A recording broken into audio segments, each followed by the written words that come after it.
Salve, senhoras e senhores, moças e rapazes! Começando a partir de agora, hoje de uma forma diferente.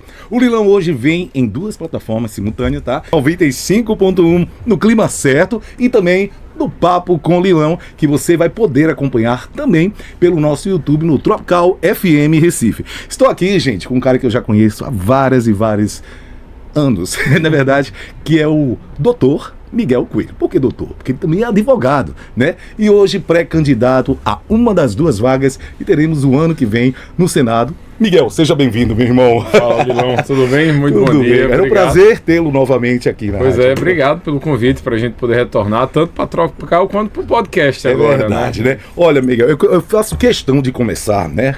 Falando de uma pessoa que eu tenho uma testemunha viva aqui presente nos estudos, que é meu amigo Wagner Souto, né, cara? Você que é filho de um cara que tem uma sensibilidade fantástica pelo rádio. Eu disse assim, poxa, quando eu começar a bater um papo com o Miguel, eu quero falar do Fernando. Que o Fernando Bezerra é um cara que tem sensibilidade com rádios comunitárias, com rádios culturais, rádios de todo tipo, e isso foi feito também com a Rádio Tropical. Nós estávamos no grupo, né, em que foi fomentado por muitos anos através do seu pai, Fernando Bezerra. Então eu quero começar esse nosso bate-papo, tá, em forma de gratidão, registrando isso aqui, tá? Obrigado. Mas agora falando de Miguel que é advogado, já foi prefeito da cidade de Petrolina, que por falar nisso, eu tenho um amigo em Petrolina, que na sua outra, né, no outro pleito, né, ele chegou e fez, Lão, aqui em Petrolina o galego tirou onda. Cara, me diz uma coisa, Miguel, da tua experiência, né, você já foi prefeito durante quantos mandatos lá em Dois Petrolina? mandatos. 2 mandatos, né? O que a tua experiência trouxe, né? Assim, a tua experiência de estar convivendo com o seu pai trouxe para o município de Petrolina e que você considera isso um avanço muito grande para o município? Olha, Lilão, primeiro eu acho que o cargo de prefeito, né, é aquele do executivo mais próximo das pessoas. Isso. Porque o prefeito, ele lida com tudo praticamente que acontece na cidade. Desde a merenda do menino, ao ônibus, a abastecimento de água, esgoto e por aí vai. Então, quando eu fui eleito em 2016, com 26 anos, para uma cidade grande, né? Petrolina é a terceira maior cidade do estado, só fica atrás aqui de Recife e Jaboatão. Aí a gente estava num indicadores que não estavam tão legais. Por exemplo, Petrolina era a 16ª em crescimento. Petrolina não configurava entre as 5 primeiras na educação. Indicadores sociais, educacionais, geração de emprego, tudo lá para a rabeira. Sem querer, como foi que você pegou a cidade de Petrolina? Não, quebrado, não tinha um computador, né? É mesmo. Devendo aos aposentados. Como era a sede lá da município. prefeitura? A sede a gente recebeu sem nenhum computador, para você ter Meu ideia. Deus. Então, tudo muito cinzento, digamos, né? Isso Mas foi em 2000 e quanto, Miguel? 2017. 2017. Mas com muita vontade de acertar, com muita vontade de fazer, e acima de tudo com a confiança da população, que viu naquele jovem de 26 anos uma oportunidade de virar a chave de uma gestão pública. E ao longo de 5 anos a gente fez, modéstia à parte, uma transformação. Não só no meu tempo, mas agora o atual prefeito foi meu vice-prefeito, que é o prefeito Simão. Deixou em boas mãos. E está dando continuidade, foi reeleito agora no ano passado. E você veja, em 8 anos a gente transformou Petrolina na terceira maior cidade de Pernambuco, na cidade que mais gera emprego no estado. A gente fica disputando com o Recife mês a mês ali no tete a tete. A melhor educação pública é de Petrolina. Conseguimos levar os indicadores sociais de acolhimento para aquelas pessoas mais simples, mais vulneráveis socioeconomicamente. Petrolina que mais bem acolhe. Recentemente a gente foi eleito pela revista Exame como a melhor cidade do agronegócio do Brasil, desbancando cidades da Bahia, do Mato Grosso, do Centro-Oeste, enfim, em geral. Como também a gente é a única cidade de Pernambuco entre as melhores para se viver do Brasil e hoje é a melhor cidade para se viver do Norte e Nordeste. Então, meu amigo Rafael Petrô, viu? Rafael, o nome da gente chama ele de Petrô por motivos óbvios, né? Você tem razão, o cara tirou onda, viu? Pelo que ele falou aqui, realmente a gente percebe que isso foi um avanço para a cidade. Não, só para lhe dar um outro dado, para poder arrementar. Olha aí, Petrô. Fechar. O meu antecessor fazia uma média de 20 milhões de reais de investimento por ano. Nos últimos 8 anos, que foi o meu tempo com o prefeito e o tempo que o meu vice assumiu no meu lugar, a gente foi para 125 milhões. Então, de 20 para 125. A gente multiplicou por 6 os investimentos. Isso significa 15 novas escolas em tempo integral, mais de 20 creches em tempo integral, 2 viadutos, 1.500 ruas pavimentadas, obras de saneamento que atenderam mais de 40 mil pessoas em Petrolina, mais de 4 mil casas de moradia, uma nova maternidade, um centro de parto, uma clínica da mulher, um hospital municipal, enfim, só para dar algumas ações do que fizemos nesses 8 anos, e isso transformou a qualidade de vida das pessoas, óbvio. Quem é que não gosta de ver a sua cidade, enfim, sendo bem cuidada e crescendo? Meu amigo Petro, ele mora na orla de Petrolina. Sabe o que é a orla de Petrolina, para quem não sabe? É o Rio São Francisco. E aquele rio, cara, você fez alguma atividade que movesse ali a questão do turismo, lá na orla de Petrolina, que é o Sim, rio? A gente revitalizou toda a orla de Petrolina, que você falou, a gente duplicou a avenida, a gente construiu uma porta do rio, que é tipo um parque linear, assim, na beira do rio, que eu acho que aqui tem na beira-rio também, aqui similar. Gastronomia, né? Com gastronomias, Artes, né? com restaurantes, com espaços culturais, então a gente também fez isso. A gente fez diversas ações de peixamento, que é você poder colocar novos peixes no rio para poder ir melhorando ali a questão da fauna. A gente também foi da fauna, não, errei feio aqui agora, perdão, mas enfim, da vida do rio ali, enfim, da vida aquática do rio, mas enfim, perdão a falha. Mas além disso também, Petrolina é uma cidade quente, né? Isso. A gente brinca que Petrolina tem 2 estações no ano, é quente e muito quente. Porque ali não existe verão, primavera. É um sol. Qual é a estação? É a estação quente. Mais quente ainda. É muito quente. E a gente, o que foi que fez isso lá? A gente, nesses 8 anos, a gente já plantou mais de 15 mil árvores. Árvores em vários estágios, para poder ir tentando criar um microclima, amenizando e também pensando no bem-estar das pessoas. Eu vi até, inclusive, Miguel, num podcast essa semana agora, cara, tem um país aí bem distante que estão transformando desertos em área verde, cara. Que coisa! Já imaginou, Vagão? Tu transformar um deserto em área verde, um lugar aí, enfim, bem longe. Agora, Miguel, vê só, cara, tua experiência no legislativo, no executivo, a gente sabe que ela foi formidável, né? Em relação ao legislativo, o que é que te causa essa inquietação de hoje assumir uma das 2 vagas para o Senado ano que vem? Você que assume aí como pré-candidato, qual é a tua experiência em termos legislativos, cara? Olha, eu fui um dos deputados estaduais mais novos aqui de Pernambuco na eleição de 2014. Ao longo do mandato, virei prefeito, tive que renunciar ao mandato estadual. A experiência primeiramente foi como deputado estadual ali né? em 2015, 2016. E agora o que é que o senador faz? O senador é uma das peças mais importantes da República do Brasil. Primeiro, que você só tem 3 senadores por estado. E você aí é igual, seja São Paulo, que é o maior estado, ao Acre, em Rondônia. Ali, hoje os 2 são Tereza Leitão e... Hoje é Tereza Leitão, Humberto Costa e Fernando Dueiro. E o que é que o senador faz? O senador tem, em média, mais quase que 200 milhões de reais por ano de emenda. Se você tiver uma boa articulação com um prefeito, seja da capital ou de qualquer cidade... Explica direitinho antes o que significa a emenda à Constituição, cara. Emenda parlamentar é dinheiro. São dinheiros que todo deputado federal, deputado estadual e o senador tem para poder destinar para obras de saúde, educação, infraestrutura social, aí depende também de cada senador. Isso já existe. E quanto mais bem articulado, quanto mais força política o senador tiver, mais recursos ele consegue tirar do orçamento do governo federal para transferir, seja para o governo estadual ou seja para os governos municipais. E isso é fundamental, porque se você perguntar para o prefeito João, já que estamos no Recife, vamos usar o João de exemplo.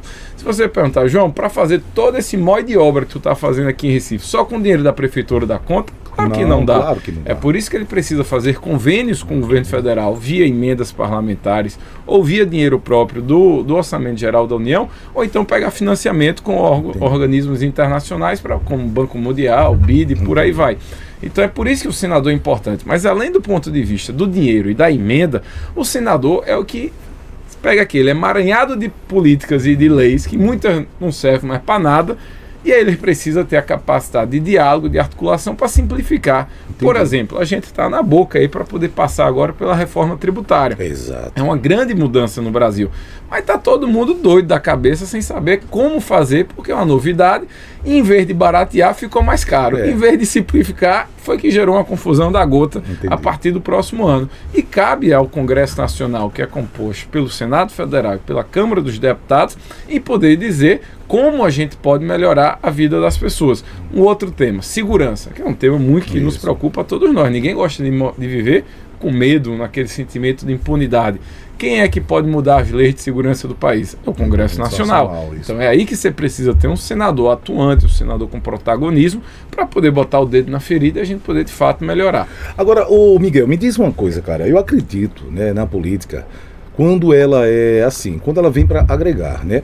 Como é que tu enxerga hoje o cenário estadual, tá certo, em relação a essas próximas eleições? Haja vista que a nossa capital hoje, todo mundo sabe, né, que ela é oposição, né, da atual gestão estadual. Eu queria saber, velho, como é que né, governar como senador, não tendo a harmonia entre governo e município. Eu queria saber de você, quais são essas dificuldades que você, como senador, hoje você pré-candidato, se Deus quiser você vai ser, você é o meu senador. Já obrigado. Estou tietando não, porque e sempre foi. Aí eu queria saber de você, cara, como é manter essa harmonia entre Estado, capital e o Senado, cara? Como é que você enxerga isso? Antes do papel do senador quanto a isso, eu acho que você precisa ter uma relação harmoniosa institucional. Porque depois que passa a eleição, Lilão, não é no governadora que eu votei ou deixei de votar. Ela é governadora de todos nós, assim como o prefeito também é, o presidente da República também é. Então, se você não tem essa harmonia acontecendo, o que é que acontece? A população paga o preço. E aí, falta serviço, falta qualidade no atendimento, não chega segurança, as estradas ficam esburacadas. Mas fica mais complicado. Fica tudo mais complicado. Então é por isso que precisa ter harmonia. E no caso de, se Deus quiser, seria eleito, vamos trabalhar para chegar no Senado Federal. Eu tenho certeza disso. Para a gente poder chegar no Senado Federal, a gente tem que ter essa capacidade de diálogo e de respeito. Seja com o João governador, seja com a própria Raquel governadora, seja no destino que Deus colocar diante de nós, a gente tem que deixar as vaidades e as birras políticas pessoais de lado e pensar no que é melhor para o Recife, para Pernambuco e para as nossas respectivas cidades. Porque, vamos lá, nós vivemos na democracia. Com certeza. Todo mundo vai votar em A e B? Claro que não, vai ter disputa. Esse é o charme do negócio. Com certeza. E de quem ganhar, cabe a ele desarmar o palanque e botar o Estado em primeiro lugar. Já dá para dizer ou é prematuro ainda falar com quem você vem agregado nessas próximas eleições, a nível estadual, né, deputado estadual, federal e até mesmo governo? Quem hoje o Miguel está abraçando? Olha, desde 2000, claro, desde 2000, não escondo. Acho que quem faz política escondendo em cima do muro não tem posição, né? Não tem coragem de assumir as suas próprias palavras. Olha, desde 2024, Lilão, a gente fez uma parceria política com o prefeito João Campos. Eu hoje estou presidente do União Brasil, que é o meu partido aqui no estado. A gente apoiou a eleição de João no Recife e também tivemos a reciprocidade do apoio do prefeito João Campos lá em Petrolina, na eleição do então prefeito Simão Durano, que é o atual prefeito da cidade. E os dois pleitos ganharam. Então acho que fizemos a escolha acertada e conectada com o sentimento das respectivas populações. João ainda não afirmou que é candidato a governador, mas a gente sabe que isso é um sentimento que vem crescendo cada vez mais, seja pelas lideranças políticas, mas até nas pesquisas de opinião você percebe que a população do Recife, principalmente, quer fazer João Campos o novo governador de Pernambuco. Então, se João confirmar isso, eu entendo que o nosso partido vai trabalhar para poder marchar ao lado dele, e o que nós queremos é ser o candidato ao Senado ao lado de João. Olha só, Miguel, eu tenho que declarar aqui, tá, o meu carinho, admiração e uma parceria enorme que eu tenho, né, com o pré-candidato ao deputado estadual, que é o Romerinho Jatobá, tá? Eu sou um cara que eu sou muito ligado ao Romerinho, que é um cara que eu conheço bem antes da política, né? E eu gostaria de saber, cara, você o conhece, claro, né? Fala um pouquinho aí do Romerinho Jatobá. Com ele agora, domingo, a gente tava no sertão do Araripe, né? Ele tava em Trindade, eu e Araripina com o João, inclusive, e aí terminou a gente se encontrando. Mas Romerinho tem uma história bonita, né? 4 mandatos, se não estou enganado. E aqui nesse bairro de Campo Grande, viu, cara? O bicho só falta coroa. Aqui, quando o Romerinho chega aqui, Romerinho, 45, sei que era o número dele. É o número dele, né? Cara, então assim, velho, então graças a Deus nós estamos bem. Tem uma relação boa com ele. Ele é agora, além de presidente da Câmara, né? Ele também é pré-candidato a deputado estadual, né, cara? E tenho certeza que será um dos mais bem votados. Vem uma majoritária aí muito forte, viu, ano que vem. O time tá bom, tá aquecendo, né? Pra poder entrar em campo. Olha só, vale, estamos sendo transmitidos também pela Rádio Juventude FM, na Zona Norte do Recife, a Rádio Plenitude FM em Bibiribe, a Rádio Camará FM, meu amigo Jonas, bicho, é topado, é ou não é, Vagão? Jonas é topado demais, e o Rádio Ponte FM, a minha amiga, como é o nome dela? Isso, né? Rádio Amparo FM, o Galeguinho, meu amigo Roy aí em Olinda, a Litoral FM aqui na Zona Norte, a Damata FM em São Lourenço, Litoral FM Paulista, meu amigo Marcelo Leal, mais um careca do rádio, viu? E a Cuieiras FM lá em Garacível, lá ele, tá? Miguel, cara, só te desejo muita saúde, sei que você tem muitos compromissos pra hoje. Quero agradecer, velho, o carinho, né, de mais uma, né? E tem alguma pergunta, Vagão, aí que o pessoal queira saber a respeito do grande Miguel em termos do Senado no ano que vem, meu cara? Diga aí. Tem alguma pergunta que você queira lançar? Uma pergunta sua, Wagner. Você que é um grande comunicador. Lembrando que estamos aqui também com a galera do portal Rádio Notícias. Diga aí, Vagão. Seria em relação, já foi falado Isso. por Miguel, sobre o grupo político dele lá. Grupo político. Vamos lá. Já falou, mas vai falar novamente, né? No Sertão. O grupo político do prefeito João Campos. Do prefeito João Campos. Vamos lá, Miguel. Mais uma vez pra gente fechar com chave de ouro, que eu sei que teu compromisso, tua agenda é grande hoje. Tranquilo, mas antes de mais nada, lhe agradeço aqui. Cedo ainda não tá? A oportunidade. Tá cedo. Tá, o tempo é sua, a agenda é sua aqui. Então vamos bater papo, vamos bater papo. Mas primeiro nosso grupo ele é baseado em Petrolina, né? A nossa principal base, toda a história que meu pai, você começou falando aqui de Fernando Bezerra, foi prefeito, ministro, senador da República também. Eu fui prefeito agora, tenho Fernando Filho, meu irmão, como deputado federal, o Antônio como deputado estadual, mas hoje a gente tem no nosso grupo mais de 10 prefeitos, tanto no Sertão como no Agreste do estado. Então o nosso grupo político hoje está bem espalhado ao longo aí da demografia que Pernambuco é. E a gente sabe também que o prefeito do Recife, João Campos, tem um grande grupo, principalmente concentrado aqui na região metropolitana e em partes do Sertão. E a ideia é se juntar, a política não se faz sozinho, né? Assim, claro que tudo não. Na vida sozinho é mais difícil. A ideia é você poder, eu acredito em alianças políticas que a gente faça com respeito, com parceria, mas acima de tudo com reciprocidade. Que a gente possa construir projetos que não seja um projeto de Miguel, não seja um projeto de João, mas que seja um projeto do Recife, que seja um projeto de Pernambuco, da Zona Norte, das pessoas que sofrem no ônibus apertado, nas pessoas que sofrem com medo de uma insegurança, nas pessoas que sofrem na fila do Getúlio Vargas, do Otávio de Freitas, do teto caindo da restauração. Cara, recentemente mesmo a Tropical FM perdeu um grande ouvinte, né? Por uma questão técnica. Que foi o quê? É um ouvinte nosso que já nos ouve há mais de 20 anos, cara. Ele estava numa saga triste lá no Hospital Getúlio Vargas.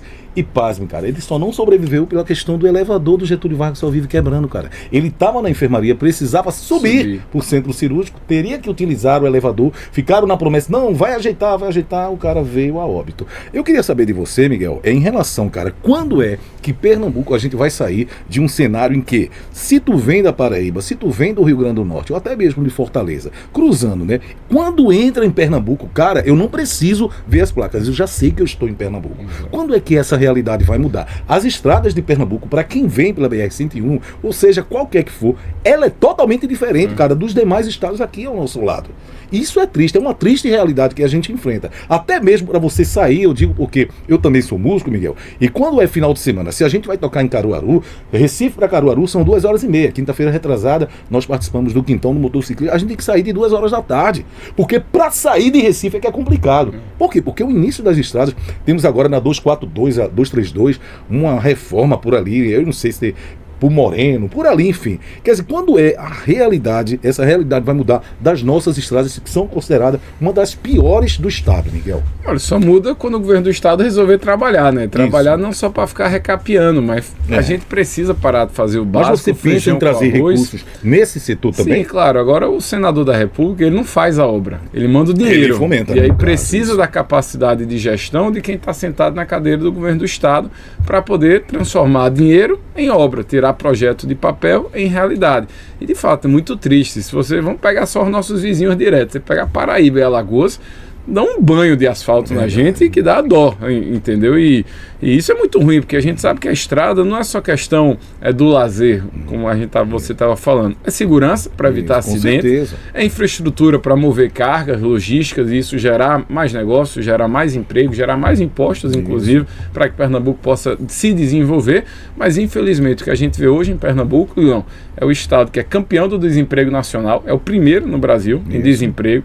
É o segundo estado mais violento do Brasil, a gente só perde para a Bahia, que não é uma referência, então isso também é ruim. E é o estado que mais cobra imposto à sua população. E que tem um dos piores serviços, como você falou, o caso do ouvinte aqui da Tropical, que foi por um descaso total e por uma besteira, né? Ele precisava amputar um pé, cara. Para isso, precisava ir para o bloco cirúrgico. Aí ele ligava aqui, ele falava aqui ao vivo, quase que todo dia, Leão, por favor, entre em contato com o pessoal do hospital. Cara, é só um elevador que eu preciso. E ele sentindo que ele estava indo embora, velho. O problema é isso, a diabetes dele estava super... Enfim, mas que Deus o tenha, né? Eu queria aqui, meu amigo... Vagão, faz o seguinte, abre o canal 2, tá? O canal 2 na mesa. Pode subir. O canal 2, canal 2. 2, da esquerda para direita. Pronto. Isso aqui? Isso. Pode falar nesse microfone que todos os nossos ouvintes vão ouvir o peso da sua voz. Pode falar. É uma pergunta, Miguel, bem interessante, que vai daqui da região metropolitana do Grande Recife ao sertão do estado, principalmente Petrolina, lá a sua região, em relação ao abastecimento de água e a Compesa, já que tem sido alvo de várias críticas nossos colegas de TV e de rádio sobre essa questão da Compesa e abastecimento de água. Agora há pouco mesmo tivemos protesto lá em Petrolina por conta dessa questão do abastecimento de água, e aqui no Recife, né, sempre tem gente protestando, gente falando. E Olinda que é 2 dias na semana. Olinda, 2 dias na semana. Temos bairros aqui na região metropolitana, né, verdade, que tem em torno de 8 até 15 dias de racionamento, né? E uma coisa que não consegue ser mudada. Eu queria que você falasse sobre essa questão de abastecimento de água e da Compesa. Olha, eu sou um grande defensor dessa pauta da água e esgoto, porque eu acho que não tem como a gente pensar em futuro se a gente não botar água na torneira e não coleta o esgoto. Aí é menino ficando doente, é criança, infelizmente, perdendo sua qualidade de vida, até muitas vezes também chegando a óbito. E você vê, a Compesa não atrasa um mês a conta de chegar na casa da gente. Agora, a realidade são de bairros da capital ao sertão, passando por racionamento, uma pressãozinha de água bem miudinha, sofrendo. Chega de noite, o pessoal liga as bombas e tem gente que tem... E tem que ficar acordando de madrugada para encher balde e tal, para não ficar sem água no dia de manhã cedo para cuidar da família. Então, surreal, né? Essa é uma sensação. A gente fala isso, mas é a prova da incompetência, né? Não tem... Vou dar um dado aqui, Wagner. A Compesa desperdiça mais de 40% da água que ela trata em tubulação velha. Olha para isso. Ou seja, se a Compesa trata 10 litros d'água, 4 litros de água se perde em cano velho, no meio da rua, e não chega na casa das pessoas. Então isso é um sinal claro de que o negócio não está funcionando. Então eu sou favorável para que a Compesa passe por um processo de concessão, até porque eu sou... No caso você fala privatização, já é privatizado, né? Ela é pública ou privada? Não. Ela não é público-privada, não? Ela é 100% pública. 100%, tem um edital agora do governo do estado para poder fazer a concessão do serviço de água da Compesa, mas é uma concessão parcial, porque a produção de água fica com o governo do estado e só a distribuição é que vai para o privado.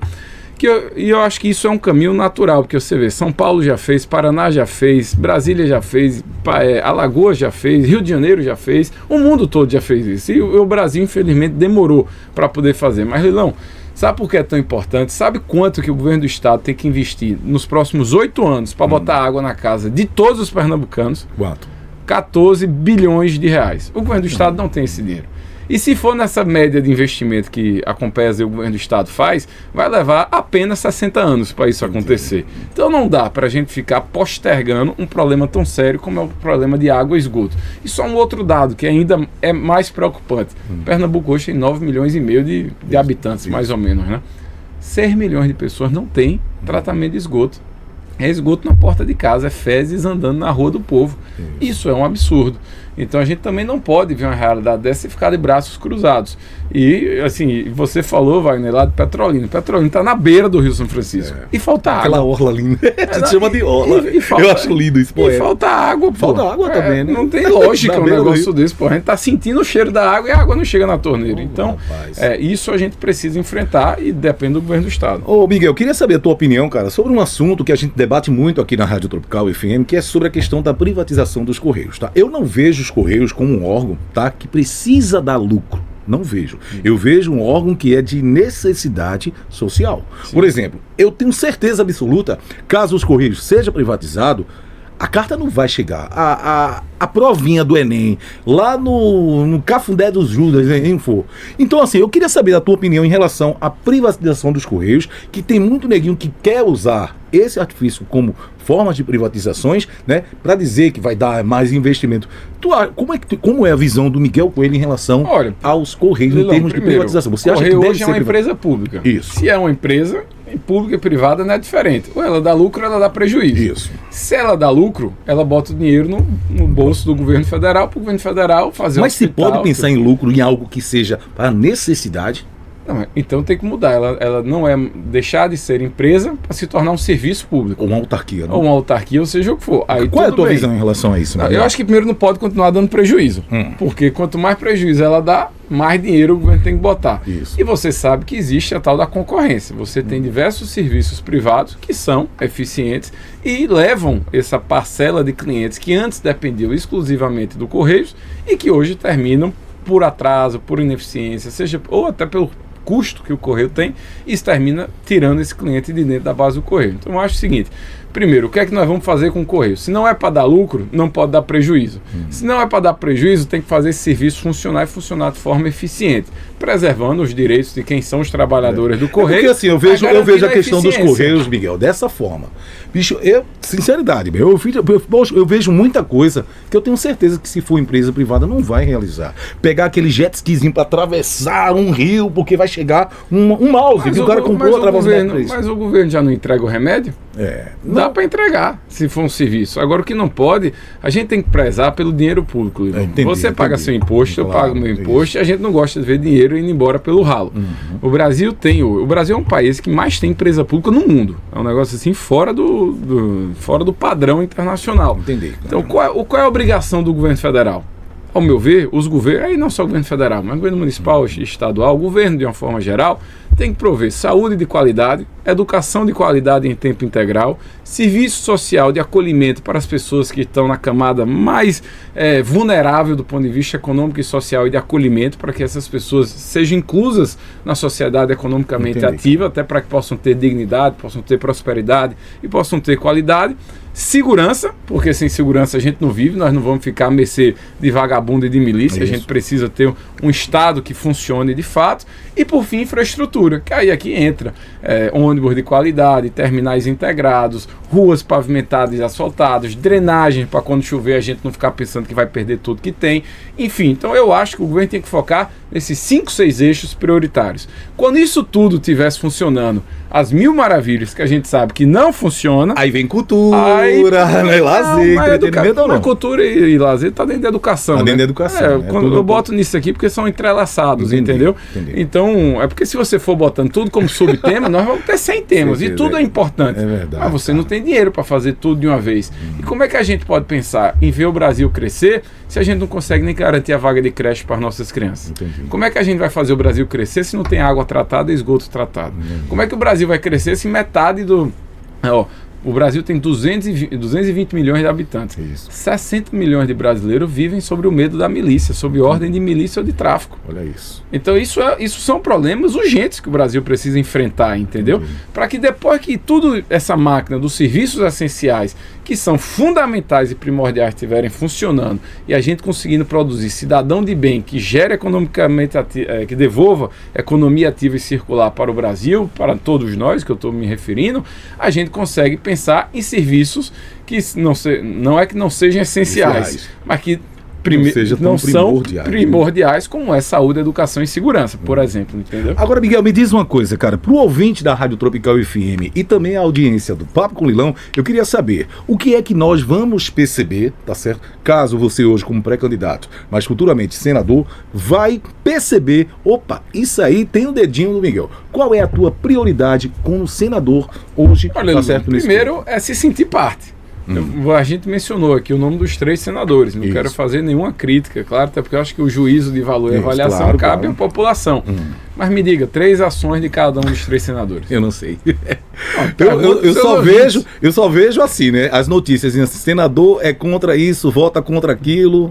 Né? Isso o que é que significa? De forma negativa até. Não, e o que é que significa a cada votação, entendeu? Porque eu acho que você falou o Romerinho Jatobá, que é um vereador. Quando o vereador vota alguma coisa, eu duvido vocês não saberem o que o Romerinho está fazendo. Vocês acompanham de perto. Porque isso é do dia a dia. E a gente não pode ter no Senado, ou no senador, na senadora, no que for, aquela coisa distante, fria, que ninguém nem sabe, tanto faz, tanto fez. Está errado.